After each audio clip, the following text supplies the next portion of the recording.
Big Swiss made, you're imagining this bespoke factory in Switzerland with mountains in the background, with artisans working really hard to make exquisite timepieces. That's not the case. They make almost every component of most Swiss watches. There have been a couple of videos floating around on Insta, TikTok, YouTube, telling the story of how everything Swiss made is actually made completely in China. Those Swiss watches are actually made in China, and the reason that replicas often look just as good as the original is that they are made in the same factory. Let me explain what the Swiss companies do to kind of squeeze you out of. Rolex didn't just build watches, they built a belief that Swiss-made meant perfection, that every timepiece was a handcrafted symbol of heritage, assembled by master artisans in spotless Swiss factories nestled in the Alps.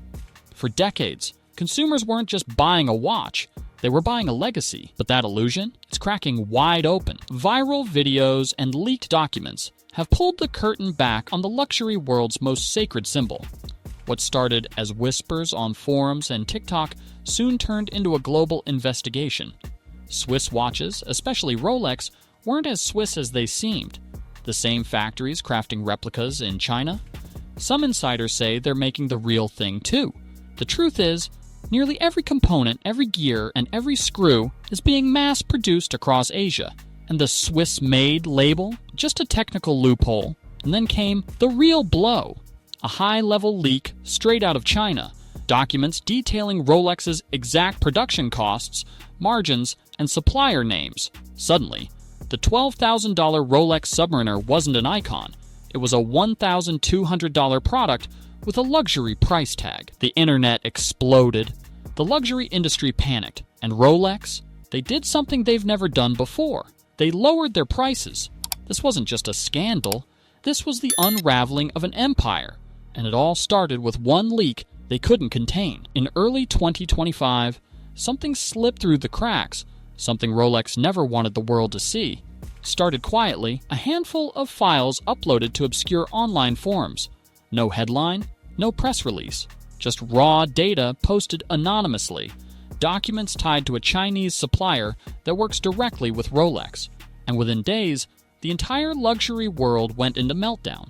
The leak wasn't vague or speculative. It was detailed, precise, brutal. Internal pricing spreadsheets, production cost breakdowns, supplier invoices, even conversations between Rolex executives discussing supply chain logistics. For the first time, the public could see exactly what it cost to make the most iconic watches in the world. A Rolex Submariner, retail price $10,000 to $12,000. Production cost around $1,200. The Daytona, margins just as outrageous. Even the Datejust, a classic model beloved by collectors, was revealed to cost a fraction of its price tag. And it didn't stop there. The leak exposed Rolex's entire global production chain. Factories in China and Southeast Asia were listed as key component providers. Movements, casings, dials, everything made far away from Switzerland, under conditions that looked a lot more like mass production than luxury craftsmanship. The public reaction was immediate and ferocious. Consumers felt betrayed, not just because of the price markups, but because the image they had bought into for years had been a lie. This wasn't just about watches anymore, it was about trust. And the worst part? This leak confirmed what many had suspected for years. Rolex's prestige wasn't built on quality alone, it was built on secrecy. But what the documents didn't show, what made this an outright scandal, was the hidden system Rolex had built to keep the illusion alive. For years, Swiss-made was a phrase that carried weight. It meant heritage, precision, artistry. But behind that label was a legal loophole, one that Rolex mastered to perfection. According to Swiss regulations, as long as 60% of the production cost happens within Switzerland, the product can legally wear the Swiss-made badge. Not 60% of the work, not 60% of the materials, just 60% of the cost.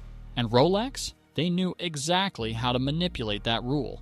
Most of the intricate work, the guts of the watch, the movement, the dials, the tiny screws, was outsourced to factories in China, and they did it efficiently. These weren't bootleg shops and back alleys. These were industrial-scale operations, fully equipped, staffed with trained labor, and producing components at a blistering pace. Then came the Swiss part.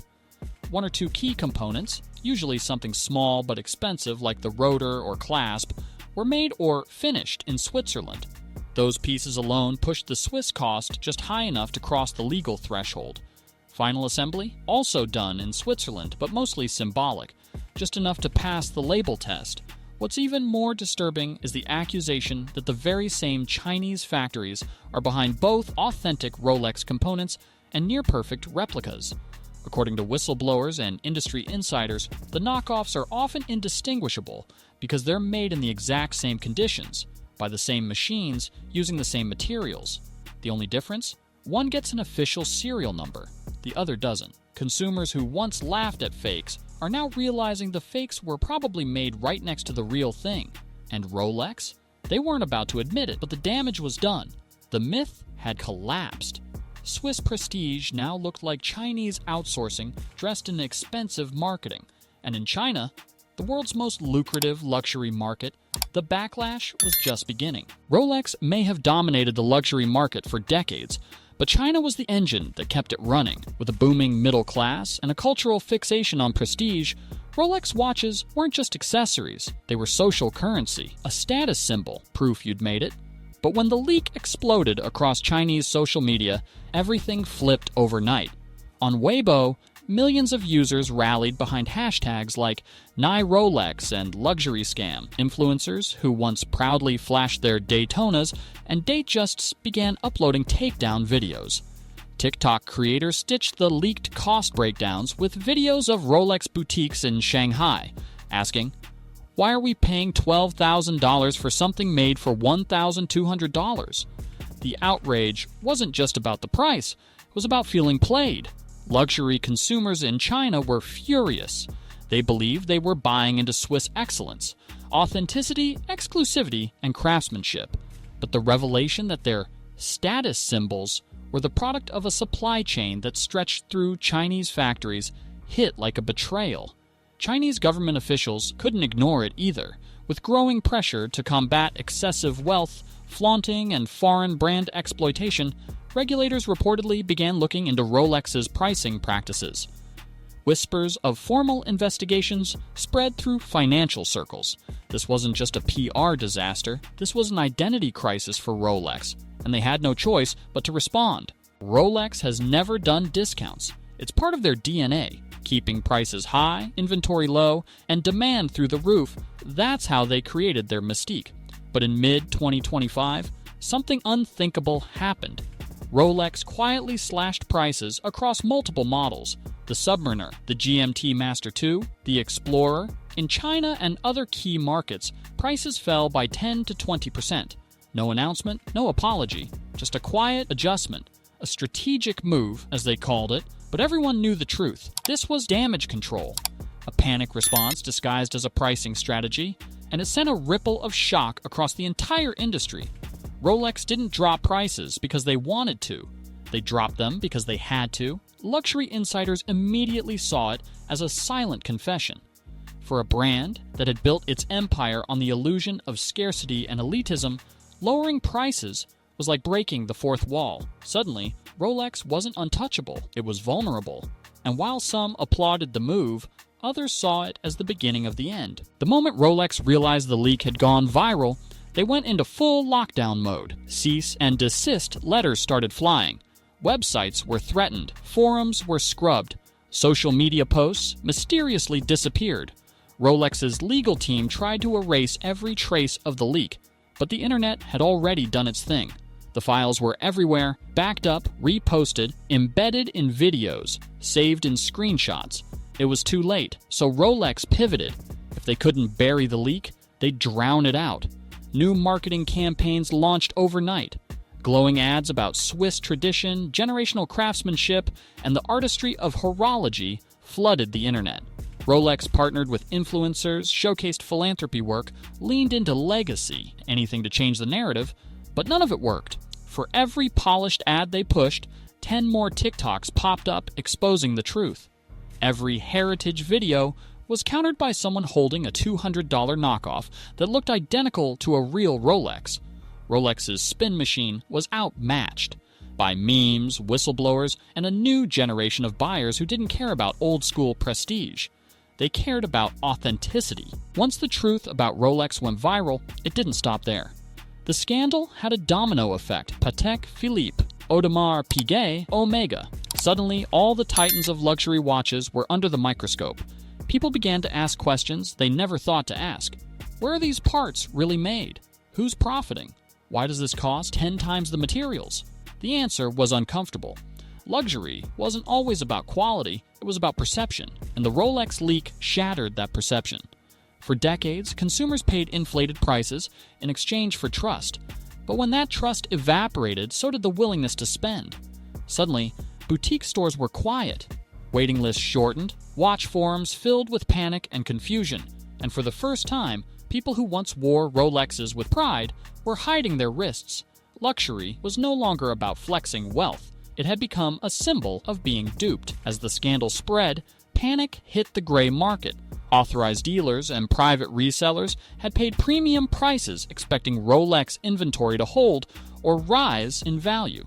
But with prices slashed and consumer trust tanking, they scrambled to dump inventory. A flood of watches hit the secondary market, and prices plummeted. Stainless steel models like the Submariner, once impossible to find, were now being sold at or even below retail. Resale value had been one of Rolex's key selling points. For years, buyers justified the cost by saying it's an investment. Now, that argument was dead.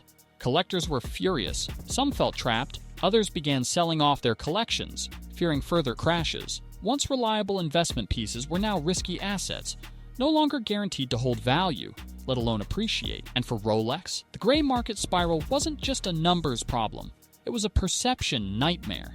Their brand had become unstable. Their legacy was in question. Rolex is now standing at a crossroads. They can't undo the leak. They can't erase the screenshots. And they can't pretend that consumers will forget what they saw. The only path forward? Adaptation. To survive this storm, Rolex will have to reinvent its value. That could mean investing in transparent supply chains, introducing innovative materials or technologies, or finally embracing a younger, more cynical generation of buyers who demand authenticity over branding. They'll need to rebuild trust brick by brick, and that means doing what they've never done before, being honest, not just about pricing, but about where their watches are made, how they're made, and why they still cost what they cost. Because in this new era of information, secrecy is no longer luxury, it's liability. Rolex spent generations perfecting the illusion, Swiss perfection, wrapped in gold and leather, protected by velvet-lined boutiques and velvet-lined lies. But once the China leak hit, that illusion shattered. The truth? Rolex was never what it claimed to be. And now, the whole world knows it. That Swiss-made masterpiece, mostly made in Chinese factories, that $12,000 price tag, backed by a $1,200 production cost, that exclusivity, artificial scarcity, and aggressive marketing spin.